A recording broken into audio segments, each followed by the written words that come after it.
আসসালামু আলাইকুম প্রিয় শিক্ষার্থীবৃন্দ, আমি তাসমিয়া আকবর তুষি আপনাদেরকে টেকনিক ইজি এডুকেশনের পক্ষ থেকে জানাচ্ছি শুভেচ্ছা ও স্বাগতম। আপনাদের ইংরেজি পড়াশোনাকে আরও সহজ ও আনন্দদায়ক করে তোলার জন্য আমাদের টেকনিক ইজি এডুকেশন নিয়ে এসেছে ইজি ইংলিশ বুক, যার মাধ্যমে আপনি প্রতিটা টপিক সম্পর্কে খুব সহজে সমাধান পেয়ে যাবেন। আর এর একটা আকর্ষণীয় দিক আছে, সেই আকর্ষণীয় দিক হচ্ছে আপনার যখনই কোনো টপিক বুঝতে অসুবিধা হবে তখনই বইয়ে দেওয়া কিউআর কোডটি স্ক্যান করলে আপনি আমাদের শিক্ষকদের সহায়তা পেয়ে যাবেন। ওকে স্টুডেন্টস, আজকের যে আমাদের টপিক সেটা হচ্ছে আমাদের আনসিন প্যাসেজ 2। আনসিন প্যাসেজ 2 এ আমাদের কি বলা হচ্ছে, আমাদের আনসিন প্যাসেজটা হচ্ছে আমাদের যে 4 নাম্বার অ্যান্ড 5 নাম্বার যে টপিকটা প্রবলেমগুলো, সেই প্রবলেমগুলো আমরা সলভ করার চেষ্টা করব। অর্থাৎ আমাদের ইনফরমেশন ট্রান্সফার অ্যান্ড হচ্ছে সামারি এই যে টপিকটা, আমাদের আনসিন প্যাসেজ হচ্ছে স্টিফেন হকিং নিয়ে। এখন আমাদের যেহেতু 5 নম্বরের সামারি লিখতে হবে, সো সামারির জন্য আমাদেরকে অবশ্যই হচ্ছে প্যাসেজটা জানতে হবে, এবং 4 নম্বরের জন্য আমাদের ফুল প্যাসেজ না পড়লেও চলবে, জাস্ট কি ওয়ার্ডসগুলো আমাদেরকে খেয়াল রাখলেই হবে। তো আমরা হচ্ছে ফার্স্ট টাইম আমাদের যে প্যাসেজ আছে সেটা একটু পড়ে নিই।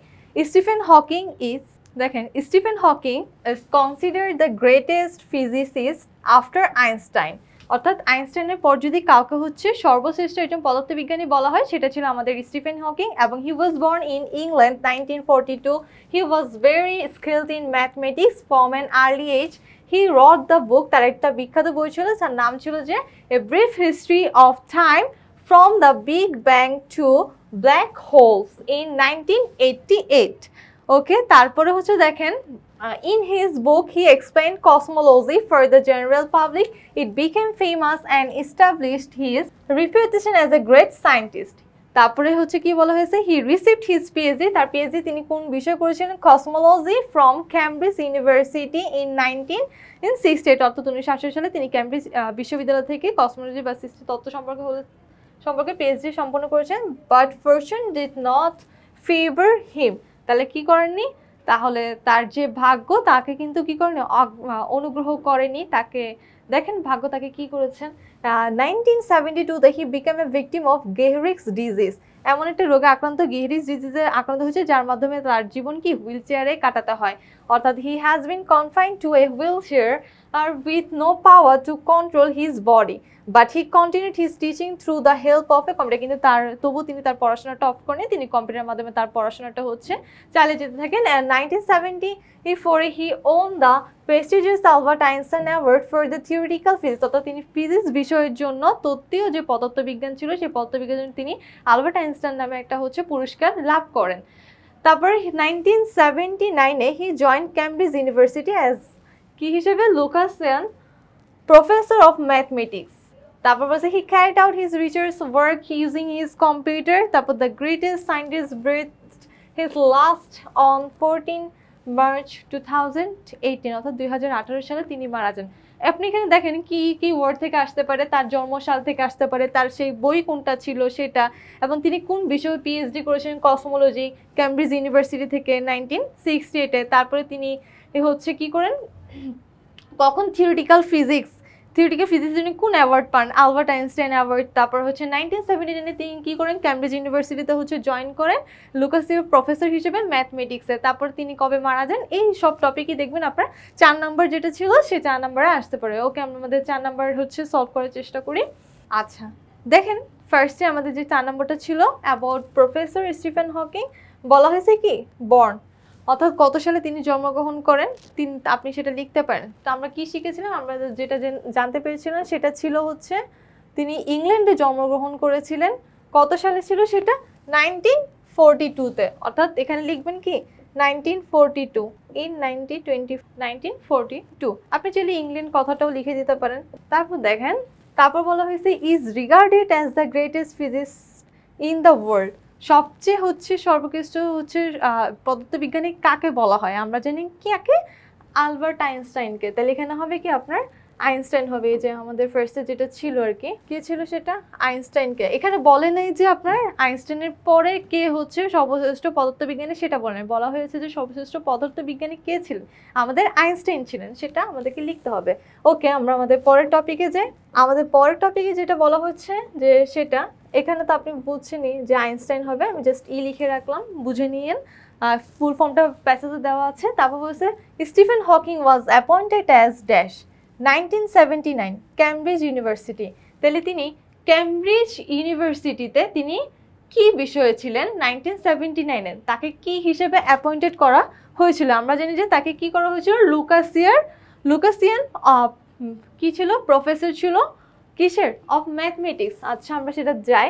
এই যে দেখেন আমাদের শেষের দিকে দেওয়া আছে in 1974 he joined Cambridge university as Lucasian professor of mathematics. Just আপনি এটা লিখে দিবেন তাহলেই হবে যে অ্যাজ হচ্ছে লুকাসিয়ান প্রফেসর, ঠিক আছে ওকে। তারপর বলা হয়েছে কি আমাদের লাস্টেরটা বলা হচ্ছে যে he got the prestigious Albert Einstein award 1974, অর্থাৎ 1974-এ তিনি কি করেছিলেন, প্লেস কোন জায়গা থেকে পেয়েছিলেন সেই আলবার্ট আইনস্টাইন, অথবা সেটা কি কারণে পেয়েছিলেন, এখানে যেহেতু রিজন দেওয়া সে কারণটা দিতে পারেন, আর যদি প্লেস আপনার উল্লেখ থাকে আপনি সে প্লেসটাও দিতে পারেন।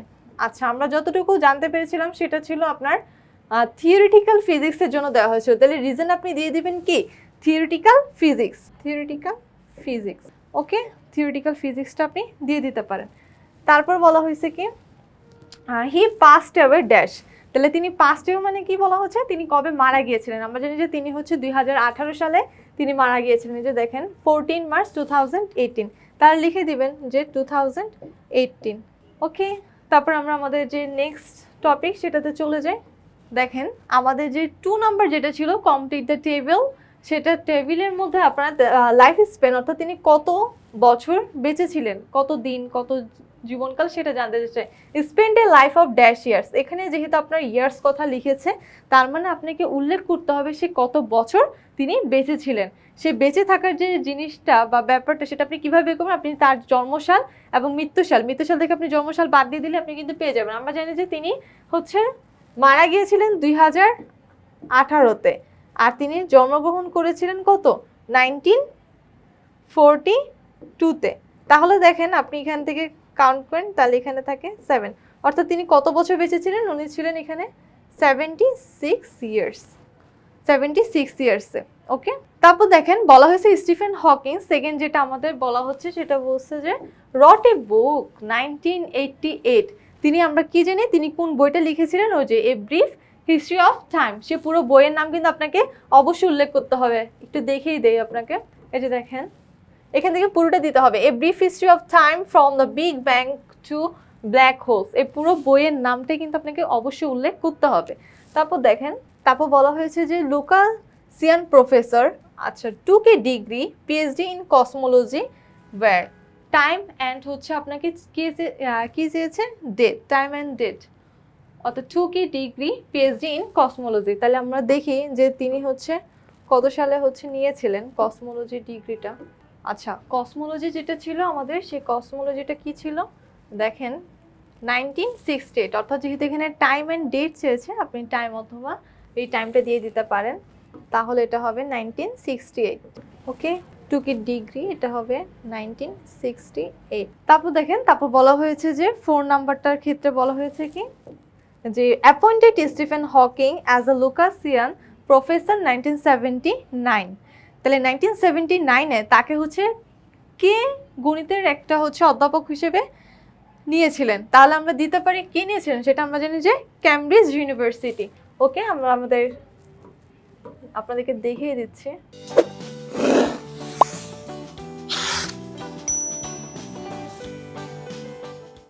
এই যে দেখেন এখানেই ছিল ক্যামব্রিজ ইউনিভার্সিটি, যেহেতু তাকে কি করেছিল এই যে দেখেন 1979, ওকে। তাহলে আমাদের অ্যান্সারটা হবে ক্যামব্রিজ ইউনিভার্সিটি, ওকে। তারপর আমরা আমাদের শেষের দিকে চলে যাচ্ছি। শেষেরটাতে আমাদেরকে কি বলেছে, বলা হয়েছে যে 1972-তে কি হয়, 1970-তে যতটুকু জানা গিয়েছে সেটা হচ্ছে তিনি অসুস্থ হয়ে পড়েছিলেন। তো দেখেন 1972, এই যে দেখেন 1972 he became a victim of Gehrig's disease, তাহলে লিখতে পারেন যে কি victim of Gehrig's disease, just এতটুকু লিখে দিলেও হবে, অথবা লিখতে পারেন যে being a victim of Gehrig's disease, okay. তারপরে আমাদের 3 নাম্বার যে টেবিলটা সেই টেবিলে চলে যাচ্ছি। দেখেন 3 নাম্বার যে টেবিল সেই টেবিলে ফার্স্টে আমাদেরকে বলা হয়েছে highlighting the glorious work despite মানে বোঝাচ্ছে যে সত্ত্বেও তিনি তার যে এত কল্যাণকর কাজ অথবা মহৎ কাজ তিনি যে এত কিছু করে গিয়েছেন কি থাকা সত্ত্বেও তিনি কি হয়ে গিয়েছেন লাস্টের দিক দিয়ে কিন্তু তিনি হুইল চেয়ারে তার জীবন কাটাতে হয়, তাহলে সেটাকে আপনি লিখতে পারেন কি হ্যান্ডিক্যাপড, অর্থাৎ বিং হ্যান্ডিক্যাপড, বিং হিজ, এই হ্যান্ডিক্যাপড মানে কি? হ্যান্ডিক্যাপড মানে হচ্ছে বিকলাঙ্গ হয়ে যাওয়া অথবা হচ্ছে কোনো কিছু করার মতো শক্তি না পাওয়া, ঠিক আছে। তারপর বলা হচ্ছে দেখেন সেকেন্ডটাতে বলা হচ্ছে যে ড্যাশ 1988, তাহলে 1988 এর name of events, name of events 1988 এ তার কি করা হয়েছিল একটু গিয়ে দেখি আমরা 1988 এ কি করেছিলেন তিনি। 1988 এ তার হচ্ছে একটা বই ছিল, এই যে দেখেন, সে বুকের নামটা লিখতে পারেন, wrote the book, a brief history of time from the big bang to black holes in 1988। তারপরে দেখেন আমাদের যে 3 নাম্বারটা ছিল, এটা তো আমরা বের করেছি 1988 সালে তিনি বই লিখেছিলেন, সেই কথাটা বলা হচ্ছে। তারপর দেখেন 3 নাম্বারে বলা হয়েছে became Lucasian professor dash place, কোন জায়গায় ছিলেন? আমরা জানি যে ক্যামব্রিজ ইউনিভার্সিটিতে ছিলেন, তাহলে সেটা ছিল কি ক্যামব্রিজ, ক্যামব্রিজ, ওকে, ক্যামব্রিজ ইউনিভার্সিটি, ওকে। তারপর দেখেন শর্টকাটে লিখেছি। তারপর রিসিভড পিএইচডি ড্যাশ, তাহলে তিনি পিএইচডি কিসের উপর নিয়েছিলেন?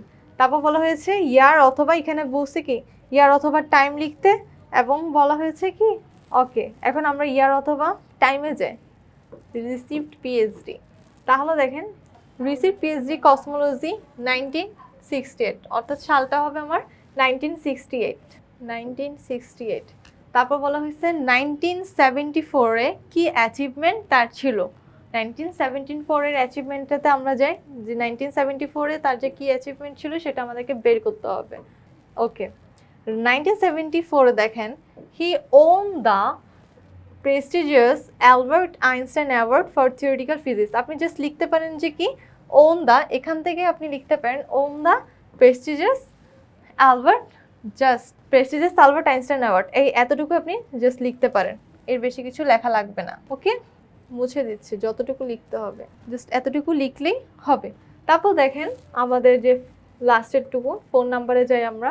আচ্ছা, 4 নাম্বারে বলা হয়েছে কি স্টিফেন হকিং ওয়াজ বর্ন, ইয়ার কত ছিল? 1942। তারপরে বলা হয়েছে আপনি চাইলে ইংল্যান্ড দিতে পারেন। তারপর বলছে হি রট এ বুক, সেই বইয়ের নাম কি ছিল? এ ব্রিফ হিস্ট্রি অফ টাইম, সেই বুকটার পুরো নামটা আপনাকে কিন্তু লিখতে হবে, যে ব্ল্যাক হোলস পর্যন্ত কিন্তু আপনাকে অবশ্যই লিখতে হবে। তারপর বলা হয়েছে কি হি টুক এ ডিগ্রি পিএইচডি 1968, অর্থাৎ তার হচ্ছে যে ডিগ্রিটা ছিল, পিএইচডিটা করেছিল 1968 এ, সেটা কোন বিষয়ে ছিল? দেখেন 1968 এ তার যে টপিকটা ছিল সেটা ছিল কসমোলজি, অর্থাৎ কসমোলজিতে তিনি তার পিএইচডিটা সম্পন্ন করেছিলেন ক্যামব্রিজ ইউনিভার্সিটি থেকে, জাস্ট কসমোলজি সাবজেক্টটা বসবে। তারপর আমরা আমাদের 4 নাম্বারটাতে যে 4 নাম্বারে বলা হয়েছে যে appointed Stephen Hawking as Lucasian professor mathematics, কে হচ্ছে স্টিফেন হকিংকে হচ্ছে প্রফেসর হিসেবে নিয়েছিলেন? সেটা ছিল ক্যামব্রিজ ইউনিভার্সিটি, তাহলে এখানে আপনি জাস্ট ক্যামব্রিজ ইউনিভার্সিটি লিখে দিলেই হবে, ক্যাম ইউনিভার্সিটি। তারপর বলা হয়েছে ড্যাশ 1974 এ থিওরিটিক্যাল ফিজিক্সে তার কি ইভেন্ট ছিল? সেই ইভেন্টের দিকে একটু যাই। 1974 এ he won the prestigious Albert Einstein award for theoretical physics, just award পর্যন্ত লিখবেন আর ওন থেকে লিখবেন, won the prestigious Albert Einstein award. আচ্ছা, আমাদের যে 4 এর লাস্টের, সেই লাস্টেরটাতে আমরা যাই। 4 নাম্বার লাস্টেরটা দেখেন যে Stephen Hawking wrote a book a brief history of time 1988। তারপর বলা হয়েছে আপনার অ্যাচিভমেন্ট, তাহলে তিনি যে বইটা লিখেছিলেন, বইটা লেখার পরে তার যে অ্যাচিভমেন্টটা কী ছিল? সে অ্যাচিভমেন্ট করেছিল কি established as a great scientist, অর্থাৎ তিনি কি পেয়েছিলেন? একটা গ্রেট সায়েন্টিস্ট হিসেবে পরিচিতি পেয়েছিলেন, গ্রেট সায়েন্টিস্ট। ফুলটা আপনারা লিখে নিন, এখানে আর লেখা যাচ্ছে না, ওকে, গ্রেট সায়েন্টিস্ট, ওকে। তারপরে দেখেন বলা হয়েছে যে হি টুক আ ডিগ্রি পিএইচডি 1968 হুইচ সাবজেক্ট, তিনি পিএইচডি নিয়েছিলেন কোন সাবজেক্টে? আমরা একটাই সাবজেক্টে দেখেছি, সেটা হচ্ছিল কসমোলজি, অর্থাৎ কি ছিল? কসমোলজি। তারপরে বলা হয়েছে যে 1979 ম্যাথমেটিক্স। তারপর বলা হয়েছে যে দেখেন এদিকে হু অথবা হোয়াট, কে নিয়েছিল তাকে, অ্যাপয়েন্ট করেছিল, তাকে নিয়েছিল যে ক্যামব্রিজ ইউনিভার্সিটি, ওকে। আপনি এখানে লিখবেন যে ক্যামব্রিজ ইউনিভার্সিটি, ক্যাম ইউনিভার্সিটি, শর্টকাটে ইউনি লিখেছি, ইউনিভার্সিটি হবে। কি হিসেবে নিয়েছিলেন? টাইপস অফ ওয়ার্ক, তাহলে অ্যাজ আ লুকাসিয়ান প্রফেসর। তারপর বলা হয়েছে যে Stephen Hawking was awarded theoretical physics Albert Einstein award কখন তিনি হচ্ছে এই থিওরিটিক্যাল ফিজিক্সে অ্যাওয়ার্ডটা পেয়েছিলেন আমরা জানি কত, সেটা ছিল 1974-এ। ওকে, তারপরে দেখেন আমাদের হচ্ছে 4 নম্বরটা কমপ্লিট হয়ে গিয়েছে। আমরা আমাদের 5-এ অর্থাৎ আমাদের কি লিখতে বলেছে, summary of the above passage in your own words. আমরা হচ্ছে আলবার্ট আইনস্টাইন সম্পর্কে পড়েছি। আলবার্ট আইনস্টাইন কি ছিলেন, গ্রেটেস্ট সায়েন্টিস্ট ছিলেন। কার পড়েছিলেন, আইনস্টাইনের পরে ছিলেন। তারপর তার জন্মসালটা অবশ্যই উল্লেখ করতে হবে এবং তার কিছু সংক্ষিপ্ত যে বইয়ের কথা, এ ব্রিফ হিস্ট্রি অফ টাইমের যে পুরো বইয়ের লাইনটা সেটা আপনাকে উল্লেখ করতে হবে এবং তিনি পিএইচডি এই কোন জায়গা থেকে করেছেন, কোন সাবজেক্টে করেছিলেন এবং ক্যামব্রিজ ইউনিভার্সিটি তাকে কি পদে রেখেছিলেন, এই কয়েকটা লাইন দিয়ে দিলে ইনাফ। ওকে, আমরা একটু পড়ে দেখি, আপনাদের সুবিধার্থে একটা করা আছে। এই যে দেখেন আমাদের যে সামারি করা আছে, বলা হয়েছে কি, যেহেতু সায়েন্টিস্ট ছিলেন, তিনি কিসের সায়েন্টিস্ট ছিলেন, তিনি ইংলিশ সায়েন্টিস্ট ছিলেন। Okay, Stephen Hawking is considered the greatest physicist after Albert Einstein. তারপর বলা হয়েছে হি became popular for writing the book. সে কোন বইয়ের জন্য পপুলার ছিলেন, এ ব্রিফ হিস্ট্রি অফ টাইম। তারপর বলা হয়েছে কি, সে বইয়ের নামটা দেখেন হোলস পর্যন্ত উল্লেখ করতে হবে, উইচ এক্সপ্লেন, যেটা এক্সপ্লেন করে কি cosmology for general people. Unfortunately he was confined to a wheelchair due to Gehrig's disease. তার যে অসুস্থতা ছিল, গেহরিজ অসুস্থতার জন্য যে তার কাজকর্ম বন্ধ হয়ে যায়, তিনি যে কম্পিউটারের মাধ্যমে তিনি তার কাজটা চালিয়ে গিয়েছিলেন সেটা উল্লেখ করতে হবে। And but disease could not stop him from continuing his research. Besides, Hawking, a PhD holder in cosmology, won the prestigious Albert Einstein award in 1974। তিনি যে আলবার্ট আইনস্টাইন যে অ্যাওয়ার্ডটা পেয়েছিলেন 1974 সালে।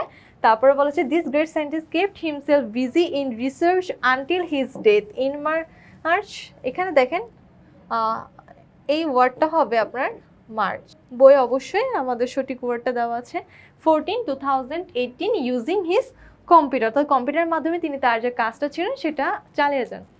ওকে স্টুডেন্টস, আমাদের যে সেকেন্ড যে আনসিন প্যাসেজটা ছিল Stephen Hawking নিয়ে, আশা করি আপনারা খুব ভালো মতো বুঝতে পেরেছেন।